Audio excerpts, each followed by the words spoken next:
നമുക്ക് അടുത്ത് സ്പിനാച്ച് ഒന്ന് തോരൻ വെച്ചാലോ. അതിന് ഞാൻ നമ്മുടെ പരിപ്പുണ്ടല്ലോ, ചെറിയ പരിപ്പ് ഞാനൊന്ന് വേവിച്ച് വെച്ചിട്ടുണ്ട്. ഒരു വെളുത്തുള്ളിയും ഒരു ഇച്ചിരി ഉപ്പോടെ ഇട്ടിട്ട്, പിന്നെ സ്പിനാച്ച് കട്ട് ചെയ്തിട്ട്, എനിക്ക് നന്നായിട്ട് കുഞ്ഞായിട്ടൊന്നും കട്ട് ചെയ്യാനുള്ള മടി കൊണ്ട് ഇച്ചിരി വലുതായിട്ടൊക്കെ മുറിച്ചിട്ടേക്കുന്നത്.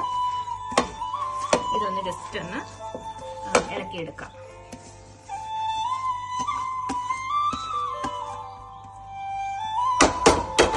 ഞാനതിൽ ഇച്ചിരി കുറച്ച് ഉപ്പിട്ട്, ഞാനിത് നമ്മുടെ ഉപ്പിട്ടു. ഞാൻ പിന്നെ നമ്മുടെ തേങ്ങ, ഞാൻ ഈ ഡെസ്റ്റിനേറ്റഡ് കോക്കനട്ട് തന്നെ ഇടുന്നത്, അതുമായിട്ടൊന്ന് മിക്സ് ചെയ്ത് നമുക്ക് അടച്ച് വെച്ച് ജസ്റ്റ് ഒന്ന് വെള്ളം ഒന്നും ഒഴിക്കേണ്ട, കാരണം ഇതിൽ വെള്ളമായി ഉണ്ട്. ആ വെള്ളത്തിലിരുന്ന് ഇത് പറ്റി വന്നോളുമേ.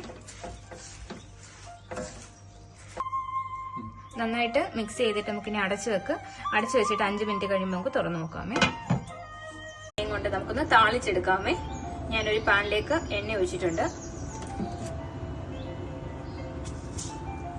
ഇനി അതിലേക്ക് കുറച്ചിരി കടുക്, ഇച്ചിരി ജീരകം, നല്ല ജീരകം, ചെറിയ ജീരകം, ഇനി ചെറുതായിട്ടൊരു സവാളയും കറിവേപ്പിലയും നമ്മുടെ ഉണക്കമുളകുണ്ടല്ലോ അതും കൂടി ഇട്ട് ഒന്ന് ജസ്റ്റ് ഒന്ന് വഴറ്റുക.